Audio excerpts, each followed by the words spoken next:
Selamat pagi menjelang siang. Pagi menjelang siang, Pak. Ya, kita ketemu lagi. Kita lanjutkan pembahasan kita tadi malam mengenai peraturan lelang.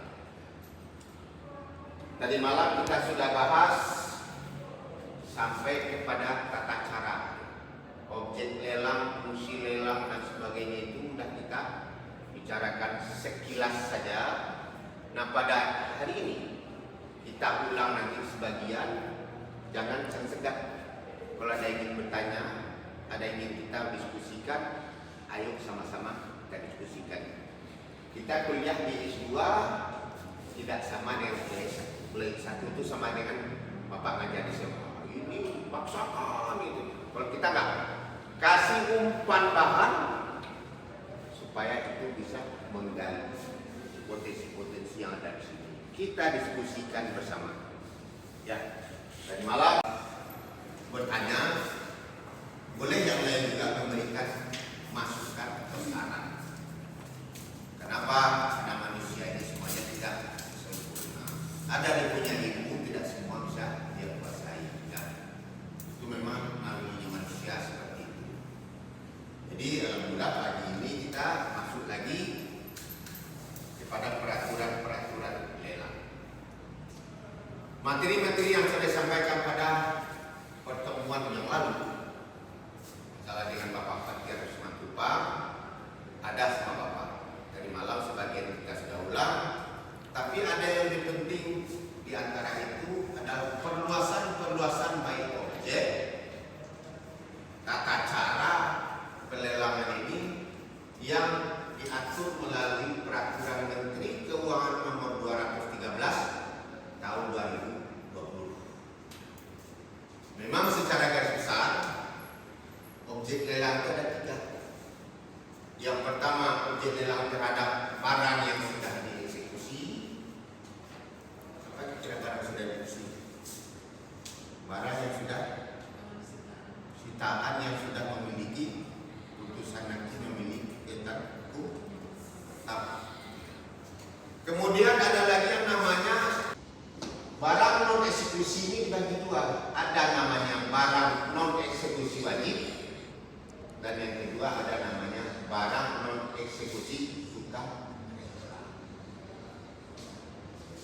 Non eksekusi wajib itu seperti aset BUMN, aset BUMD, atau barang-barang yang menjadi objek dari tanggungan lainnya seperti bank umpamanya, ya.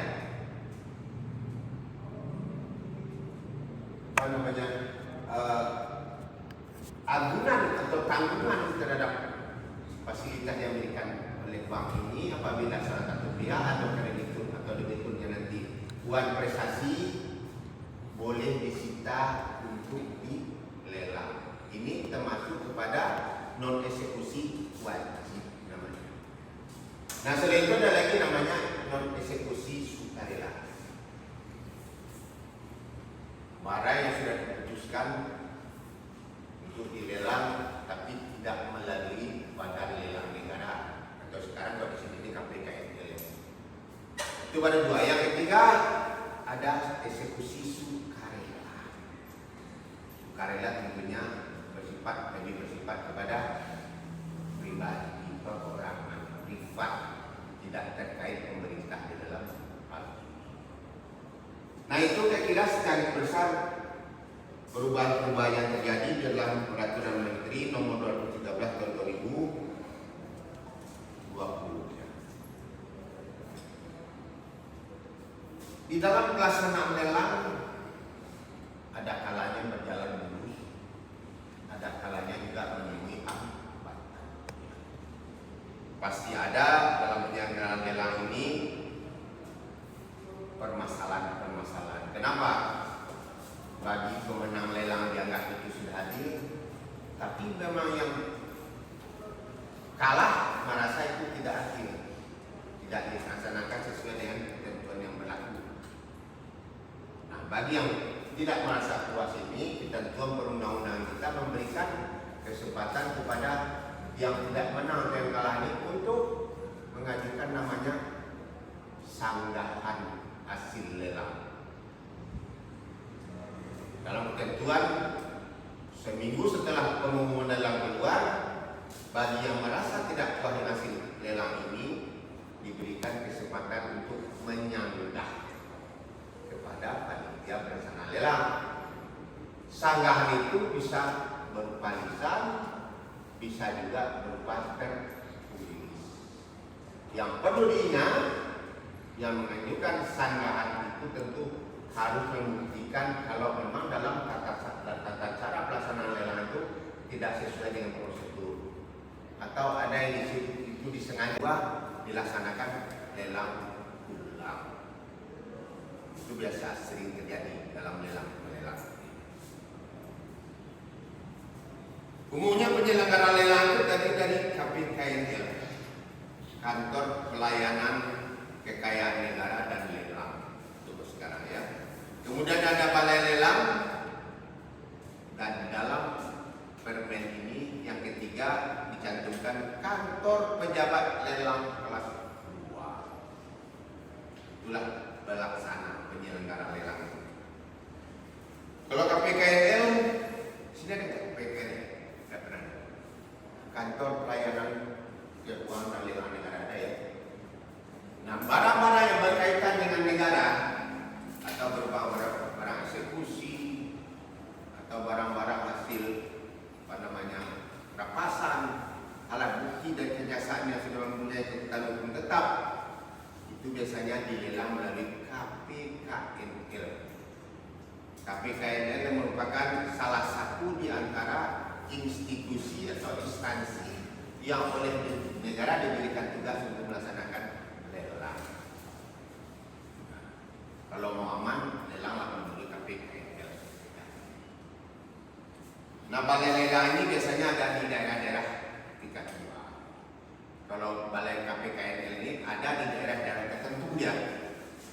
Kalau di Aceh Jaya ada Mandiri, Losmawi, KPKNL untuk seluruh. Tapi kalau balai lelang itu biasanya ada di daerah kota kabupaten ada. Kalau kantor pejabat lelang kelas 2 di daerah-daerah tertentu yang ada.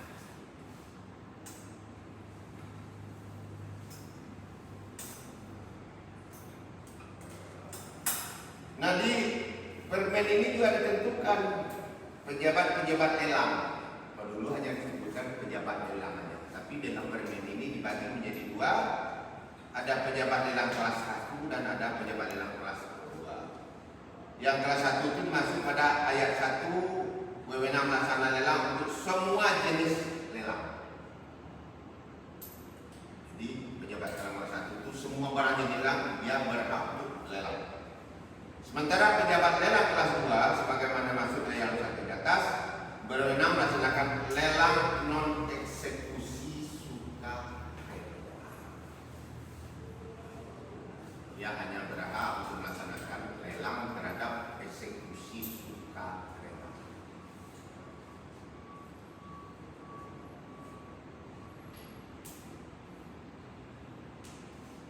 Kalau prinsip pelaksanaan lelang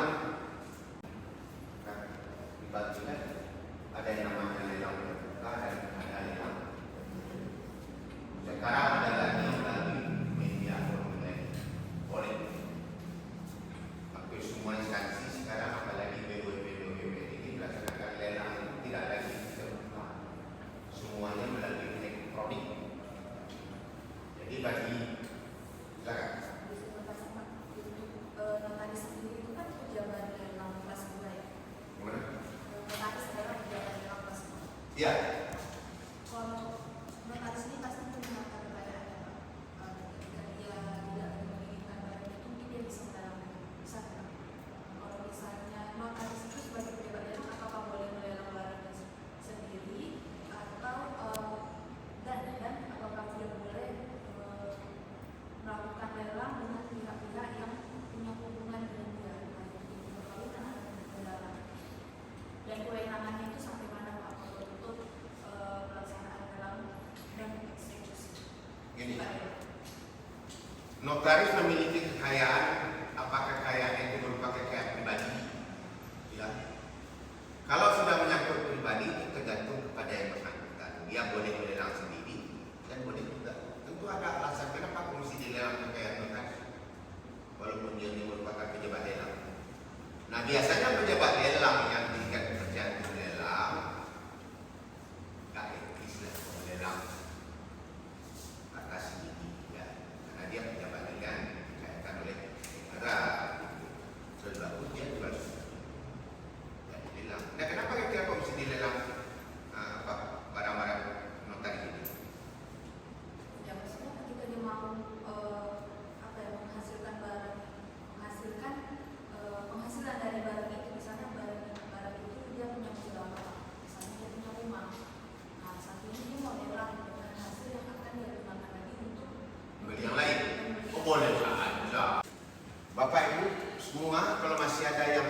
belum kita tutup.